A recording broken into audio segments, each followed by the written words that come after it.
Hello students, welcome back to my YouTube channel. So बच्चे, इस video के अंदर असी चैप्टर नंबर 12 स्टार्ट करन जा रहे हैं, जो कि ईवीएस का चैप्टर है। ठीक है, ये असी ऊर्जा के बारे पढ़ांगे कि सानू ऊर्जा जिहड़ी आ कित्थों कित्थों प्राप्त हो सकती है। सो साडा फर्स्ट क्वेश्चन है 3 मार्क्स का। असी फर्स्ट क्वेश्चन डिस्कस करन जा रहे हैं। कोले दीयां वख-वख किस्मां उत्ते नोट लिखो। मतलब कोला किन्ने तरह का हुंदा। बेसिकली कोला बच्चे 4 तरह का हुंदा आ। सो पहले नंबर ते की आ लिग्नाइट। ठीक है, सब तो पहले आप इसकी हल्की फुल्की डिस्क्रिप्शन पढ़ लें।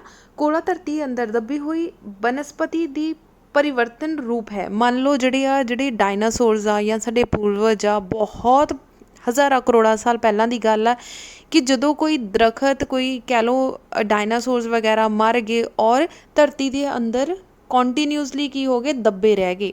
जदों लगातार दबे रह गए तो उन्होंने ਉਹਦੇ ਵਿੱਚੋਂ ਕਾਰਬਨਿਕ ਪਦਾਰਥ ਜਿਹੜੇ ਆ ਬਾਹਰ ਨਿਕਲੇ।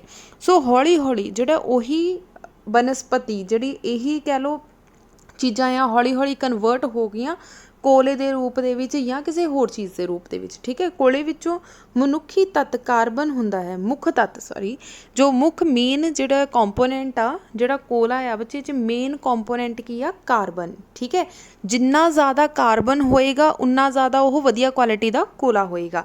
ਇਸ ਦੇ ਨਾਲ ਹੀ ਆਕਸੀਜਨ, ਹਾਈਡਰੋਜਨ ਅਤੇ ਸਵਾਹ ਆਦਿ ਮਿਲੇ ਹੋਏ ਹੁੰਦੇ ਹਨ। ਇਹਨਾਂ ਤੋਂ ਇਲਾਵਾ, ਕਾਰਬਨ ਤੋਂ ਇਲਾਵਾ ਇਹਦੇ ਵਿੱਚ ਆਕਸੀਜਨ ਅਤੇ ਹਾਈਡਰੋਜਨ ਵੀ ਪਾਇਆ ਜਾਂਦਾ ਆ।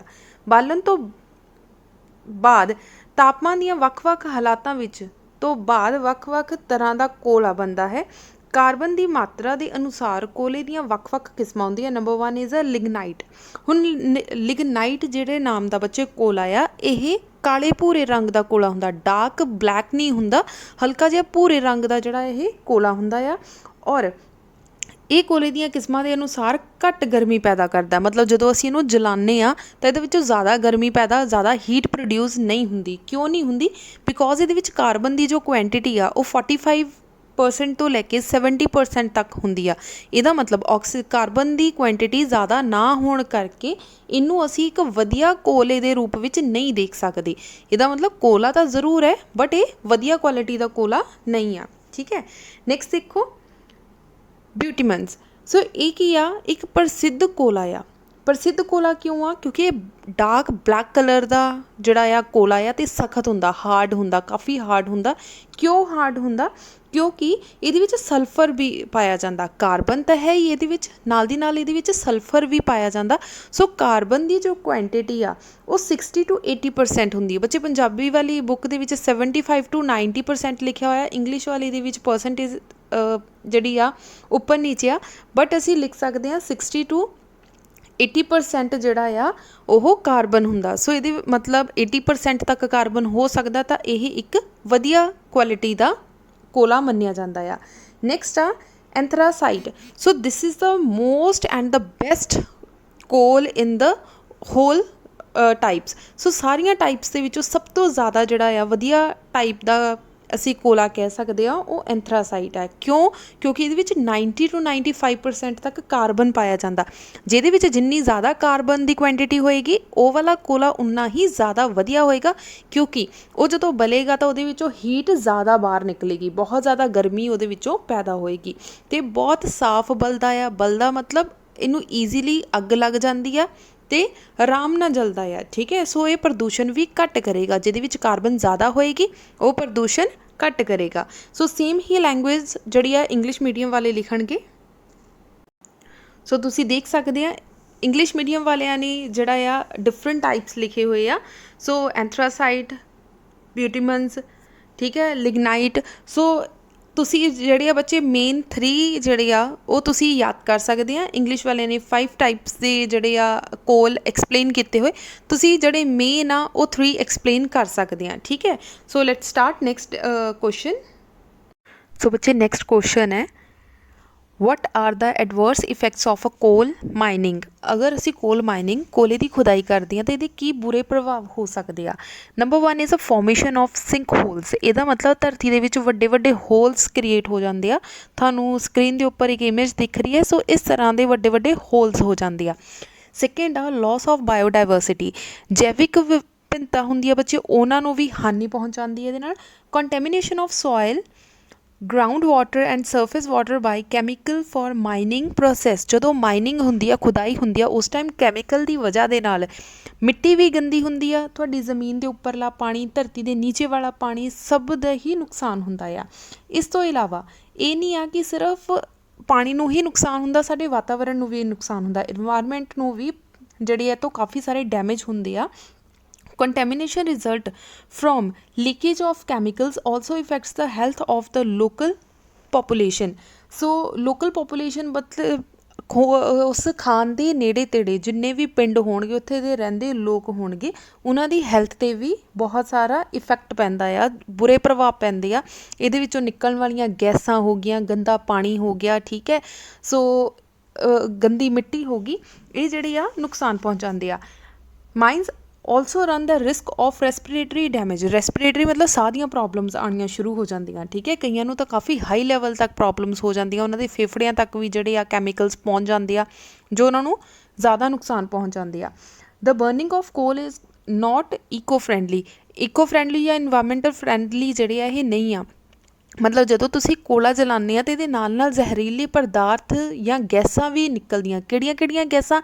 Carbon dioxide gas, sulphur dioxide gas, nitrogen oxide. So ਇੱਦਾਂ ਦੀਆਂ ਗੈਸਾਂ ਜੋ ਸਾਡੀ ਕਹਿ ਲਓ ਹਵਾ ਨੂੰ ਪ੍ਰਦੂਸ਼ਿਤ ਕਰਦੀ ਆ, ਠੀਕ ਹੈ, ਪੋਲਿਊਸ਼ਨ ਫੈਲਾਉਂਦੀ ਆ। ਜਦੋਂ ਇਹੀ ਗੈਸ ਜਿਹੜੀ ਹਵਾ ਵਿੱਚ ਉੱਪਰ ਚਲੀ ਜਾਂਦੀ ਆ ਤਾਂ ਉੱਪਰੋਂ ਤੇਜ਼ਾਬੀ ਵਰਖਾ ਜਿਹੜੀ ਆ, ਐਸਿਡ ਰੇਨ ਹੁੰਦੀ ਆ, ਐਸਿਡ ਰੇਨ ਹੋਰ ਵੀ ਜ਼ਿਆਦਾ ਹਾਰਮਫੁਲ ਹੁੰਦੀ ਆ।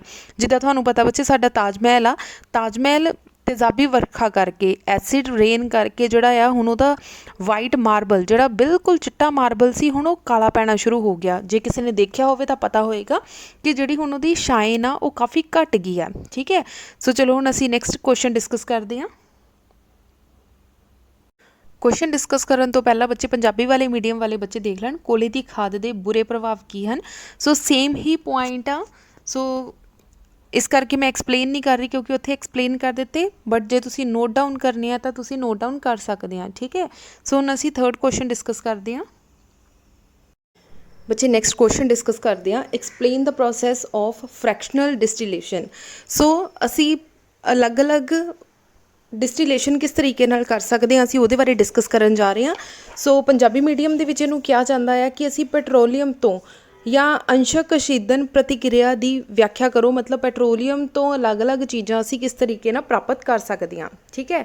ਸੋ ਦੇਖੋ ਪੰਜਾਬੀ ਮੀਡੀਅਮ ਵਾਲੇ, ਪੈਟਰੋਲੀਅਮ ਇੱਕ ਸੂਖਮ ਜੀਵ ਜੰਤੂਆਂ ਤੋਂ ਪੈਦਾ ਹੋਣ ਵਾਲਾ ਬਾਲਣ ਹੈ, ਠੀਕ ਹੈ, ਜਿਸ ਦਾ ਨਿਰਮਾਣ ਧਰਤੀ ਹੇਠਾਂ ਕਰੋੜਾਂ ਸਾਲ ਪਹਿਲਾਂ ਦੱਬੀ ਹੋਈ ਬਨਸਪਤੀ ਤੋਂ ਹੋਇਆ ਸੀ।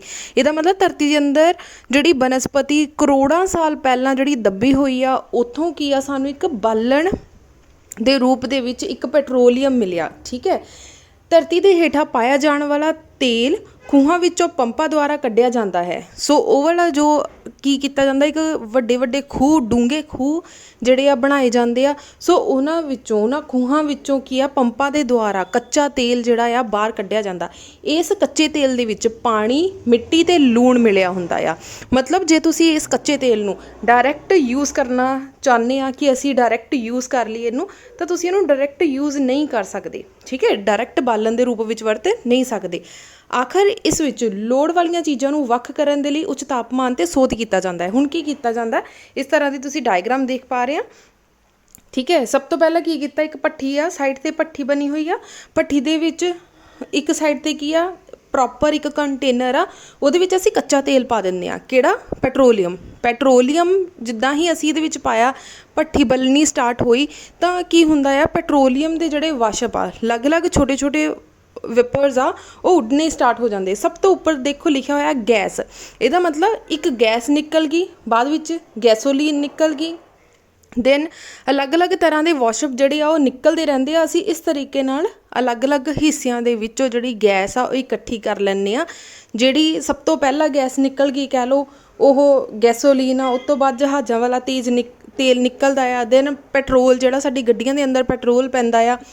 ਇਹਦੇ ਵਿੱਚ ਹੀ ਮੋਮ, ਜਿਹੜਾ ਤੁਸੀਂ ਦੇਖਦੇ ਹੋਵੋਗੇ ਕਿ ਅਸੀਂ ਕੈਂਡਲਸ ਦੇ ਵਿੱਚ ਜਿਹੜੀ ਮੋਮਬੱਤੀ ਆ, ਉਹਦੇ ਵਿੱਚ ਜਿਹੜਾ ਮੋਮ ਵਰਤਿਆ ਜਾਂਦਾ, ਉਹ ਵੀ ਇਸ ਪ੍ਰੋਸੀਜਰ ਦੇ ਦੁਆਰਾ ਹੀ ਬਣਾਇਆ ਜਾਂਦਾ। ਮਿੱਟੀ ਦਾ ਤੇਲ ਹੋ ਗਿਆ। ਸੋ ਇਹ ਸਾਰੀਆਂ ਜਿਹੜੀਆਂ ਚੀਜ਼ਾਂ ਆ ਉਹ ਅਸੀਂ ਇਸ ਕੱਚੇ ਤੇਲ ਤੋਂ ਹੀ ਪ੍ਰਾਪਤ ਕਰਦੇ ਹਾਂ। ਸੋ ਅਲੱਗ-ਅਲੱਗ ਟੈਂਪਰੇਚਰ ਦੇ ਉੱਪਰ ਅਸੀਂ ਪੈਟਰੋਲੀਅਮ ਨੂੰ ਹੀਟ ਅਪ ਕਰਦੇ ਹਾਂ ਔਰ ਵੱਖ-ਵੱਖ ਤੱਤਾਂ ਨੂੰ ਅਲੱਗ ਕੀਤਾ ਜਾਂਦਾ ਹੈ। ਵੱਖ-ਵੱਖ ਤੱਤ ਵਾਸ਼ਪ ਬਣ ਕੇ ਜਾਂਦੇ ਹਨ। ਠੀਕ ਹੈ, ਵਾਸ਼ਪ ਮਤਲਬ ਛੋਟੇ-ਛੋਟੇ ਵਾਟਰ ਵੇਪਰਸ ਜਿੱਦਾਂ ਬਣਦੇ ਆ, ਇੱਦਾਂ ਭਾਫ ਬਣ ਕੇ ਉੱਡਦੇ ਆ, ਜਿਸ ਨੂੰ ਅਲੱਗ-ਅਲੱਗ ਤਾਪਮਾਨ 'ਤੇ ਇਕੱਠਾ ਕਰ ਲਿਆ ਜਾਂਦਾ ਹੈ। ਮਤਲਬ ਬਹੁਤ ਜ਼ਿਆਦਾ ਹਾਈ ਟੈਂਪਰੇਚਰ ਹੋਏਗਾ ਤਾਂ ਗੈਸਾਂ ਇਕੱਠੀਆਂ ਕਰ ਲਈਆਂ, ਉਹ ਤੋਂ ਥੋੜ੍ਹਾ ਜਿਹਾ ਘੱਟ ਟੈਂਪਰੇਚਰ ਹੋਏਗਾ ਤਾਂ ਗੈਸੋਲੀਨ ਇਕੱਠੀ ਕਰ ਲਈ। ਸੋ ਅਲੱਗ-ਅਲੱਗ ਤਰੀਕੇ ਨਾਲ ਜਿਹੜਾ ਹੈ ਤੁਸੀਂ ਜਿਹੜੀ ਆ ਆਪਣੀ ਗੈਸਿਸ ਇਕੱਠੀਆਂ ਕਰ ਸਕਦੇ ਹਾਂ। ਠੀਕ ਹੈ, ਸੋ ਡਾਇਗਰਾਮ ਤੁਹਾਨੂੰ ਸਮਝਾਉਣ ਦੇ ਲਈ ਆ, ਅਗਰ ਤੁਸੀਂ ਡਾਇਗਰਾਮ EVS ਦੇ ਪੇਪਰ ਦੇ ਵਿੱਚ ਨਹੀਂ ਵੀ ਬਣਾ ਕੇ ਆਉਂਗੇ ਤਾਂ ਵੀ ਚੱਲੇਗਾ। ਠੀਕ ਹੈ, ਸੋ ਇਹਦੇ ਵਿੱਚੋਂ ਸਾਨੂੰ ਕੀ ਚੀਜ਼ ਮਿਲਦੀ ਆ? ਪੈਟਰੋਲੀਅਮ, ਡੀਜ਼ਲ, ਮਿੱਟੀ ਦਾ ਤੇਲ, ਬਲਨ ਤੇਲ, ਪਲਾਸਟਿਕ, ਪੈਰਾਵਿਨ ਅਤੇ ਗਰੀਸ। ਕਲੀਅਰ ਹੋ ਗਿਆ? ਸੋ ਬੱਚੇ ਸਾਡਾ ਕੁਐਸਚਨ ਨੰਬਰ 3 ਸੀ। ਸੋ ਹੁਣ ਅਸੀਂ ਕੁਐਸਚਨ ਨੰਬਰ 4 ਡਿਸਕਸ ਕਰਨ ਜਾ ਰਹੇ ਹਾਂ, which is what are the consequences of petroleum use? So petroleum ਦੀ ਵਰਤੋਂ ਦੇ ਕੀ ਨਤੀਜੇ ਨਿਕਲੇ। ਠੀਕ ਹੈ, ਅਸੀਂ ਅਗਰ ਯੂਜ਼ ਕਰ ਰਹੇ ਹਾਂ ਤਾਂ ਇਹਦੇ ਕੀ ਨਤੀਜੇ ਨਿਕਲੇ। Number 1 is a global warming. ਜਿੱਦਾਂ ਹੀ ਅਸੀਂ ਪੈਟਰੋਲੀਅਮ ਦੀ ਵਰਤੋਂ ਜ਼ਿਆਦਾ ਕਰਾਂਗੇ, ਇਹਦੇ ਵਿੱਚੋਂ ਕਾਰਬਨ ਡਾਈਆਕਸਾਈਡ ਗੈਸ ਨਾਮ ਦੀ ਜਿਹੜੀ ਗੈਸ ਆ ਬੱਚੇ ਉਹ ਬਾਹਰ ਨਿਕਲੇਗੀ, ਜਿਹੜੀ ਗਲੋਬਲ ਵਾਰਮਿੰਗ ਨੂੰ ਬੜਾਵਾ ਦੇਗੀ। ਠੀਕ ਹੈ, ਨੈਕਸਟ ਆ ਐਸਿਡ ਰੇਨ। ਜਿੱਦਾਂ ਹੀ ਤੁਹਾਨੂੰ ਪਤਾ ਕਿ ਅਗਰ ਗੈਸਿਸ ਬਾਹਰ ਨਿਕਲ ਗਈਆਂ, ਇਹੀ ਗੈਸੇ ਭਾਫ ਬਣ ਕੇ ਉੱਪਰ ਆਸਮਾਨ ਦੇ ਵਿੱਚ ਚਲੇ ਜਾਣਗੀਆਂ ਤਾਂ ਬੱਦਲਾਂ ਦੇ ਵਿੱਚ ਮਿਕਸ ਹੋ ਜਾਊਗੀ। ਠੀਕ ਹੈ, ਸੋ ਉੱਥੇ ਜਾ ਕੇ ਜਿਹੜੇ ਆਕਸਾਈਡਸ ਬਣਦੇ ਆ, ਨਾਈਟ੍ਰੋਜਨ ਦੇ ਆਕਸਾਈਡ, ਸਲਫਰ ਦੇ ਆਕਸਾਈਡ, ਜੋ ਕਿ ਸਾਡੀ ਇਨਵਾਇਰਮੈਂਟ ਦੇ ਲਈ ਕਾਫੀ ਹਾਰਮਫੁਲ ਆ, ਸੋ ਉੱਥੋਂ ਕੀ ਆ ਤੇਜ਼ਾਬੀ ਵਰਖਾ ਹੁੰਦੀ ਆ। ਠੀਕ ਹੈ, ਨੈਕਸਟ ਆ oil spills. Oil spills during the transportation of crude oil result in damage of aquatic life in oceans. So ਸਮੁੰਦਰਾਂ ਦੇ ਵਿੱਚ ਬੱਚੇ ਜਿਹੜਾ ਆਪਾਂ ਤੇਲ ਆ ਜਿਹੜਾ ਉਹ ਟਰਾਂਸਪੋਰਟ ਦੇ ਦੁਆਰਾ ਜਿਹੜਾ ਇੱਕ ਜਗ੍ਹਾ ਤੋਂ ਦੂਸਰੀ ਜਗ੍ਹਾ 'ਤੇ ਲੈ ਕੇ ਜਾਂਦੇ ਆ, ਤਾਂ ਉਸ ਤੇਲ ਦੀ ਵਜ੍ਹਾ ਨਾਲ ਜਿਹੜੇ ਸਮੁੰਦਰ ਦੇ ਵਿੱਚ ਰਹਿ ਰਹੇ ਜੀਵ ਆ ਉਹਨਾਂ 'ਤੇ ਵੀ ਹਾਰਮਫੁਲ ਇਫੈਕਟ ਪੈ ਰਿਹਾ ਆ। Last is a air pollution. ਇਹਦੇ ਨਾਲ ਕੀ ਹੁੰਦਾ ਆ, ਕਿਉਂਕਿ ਅਸੀਂ ਇਹੀ ਕੱਚਾ ਤੇਲ ਤੋਂ ਹੀ ਪੈਟਰੋਲ ਬਣਦਾ ਆ, ਉੱਤੋਂ ਹੀ ਮਿੱਟੀ ਦਾ ਤੇਲ ਬਣੇਗਾ। ਸੋ ਇਹ ਜਿਹੜੇ ਪੈਟਰੋਲ ਔਰ ਡੀਜ਼ਲ ਵਗੈਰਾ ਜੋ ਵੀ ਬਣਦਾ ਆ ਉਹ ਅਸੀਂ ਆਪਣੀ ਗੱਡੀਆਂ ਦੇ ਵਿੱਚ, ਆਟੋਮੋਬਾਈਲਸ ਦੇ ਵਿੱਚ ਯੂਜ਼ ਕਰਦੇ ਹਾਂ। ਸੋ ਇਹੀ ਆਟੋਮੋਬਾਈਲਸ ਦੇ ਵਿੱਚ ਕੀ ਹੁੰਦਾ ਆ, ਬਾਅਦ ਵਿੱਚ ਸਾਡੇ ਹੀ ਇਨਵਾਇਰਮੈਂਟ ਨੂੰ ਪੋਲਿਊਟ ਕਰਦਾ ਆ। ਸੋ ਏਅਰ ਪੋਲਿਊਸ਼ਨ ਵੀ ਇਹਦੀ ਵਜ੍ਹਾ ਨਾਲ ਕੰਟੀਨਿਊਸਲੀ ਵੱਧ ਰਿਹਾ ਆ। ਠੀਕ ਹੈ, ਸੋ ਸੇਮ ਪੰਜਾਬੀ ਮੀਡੀਅਮ ਵਾਲੇ ਸਟੂਡੈਂਟਸ ਦੀ ਵੀ ਸੇਮ ਹੀ ਲੈਂਗੁਏਜ ਆ, ਸੋ ਤੁਸੀਂ ਸੇਮ ਕੁਐਸਚਨ ਹੀ ਕਰਨਾ ਆ। ਸੋ ਅਸੀਂ ਨੈਕਸਟ ਕੁਐਸਚਨ ਡਿਸਕਸ ਕਰਦੇ ਹਾਂ। ਨੈਕਸਟ ਕੁਐਸਚਨ ਹੈ, ਕੁਦਰਤੀ ਗੈਸਾਂ ਦੇ ਪ੍ਰਮੁੱਖ ਫਾਇਦੇ ਕਿਹੜੇ ਹਨ?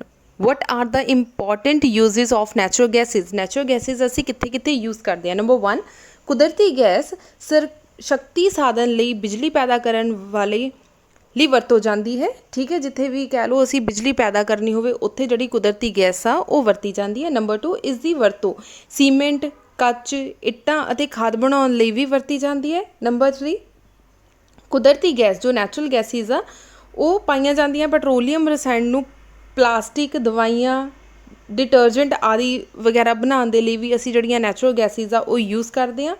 ਵੱਧ ਦਬਾਅ ਪਾ ਕੇ ਅਗਰ ਇਹਨੂੰ ਅਸੀਂ ਪ੍ਰੈਸ ਕਰੀਏ, CNG ਗੈਸ ਨੂੰ ਪ੍ਰੈਸ ਕਰਕੇ ਕੀ ਹੈ ਇਹਨੂੰ ਲਿਕੁਇਡ ਫਾਰਮ ਦੇ ਵਿੱਚ ਕਨਵਰਟ ਕੀਤਾ ਜਾ ਸਕਦਾ ਆ।